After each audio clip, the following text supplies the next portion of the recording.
দুর্বল ব্যাংকগুলোকে তারল্য সহায়তা হিসেবে ঋণ দিতে সম্মত হয়েছে সবল 10টি ব্যাংক। আর সার্বিক বিষয়টি তদারকি করবে বাংলাদেশ ব্যাংক।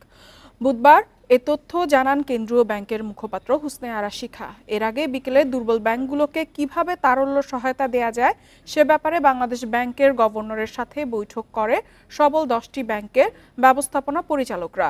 বৈঠক শেষে তারা সাংবাদিকদের বলেন, দুর্বল ব্যাংকগুলোকে টাকা দেওয়ার ক্ষেত্রে কেন্দ্রীয় ব্যাংকের নজরদারি থাকবে।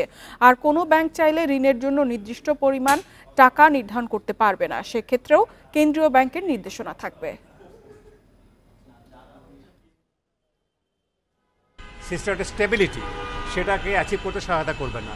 এটা হয়তো আমরা দেখি কি করা যায়।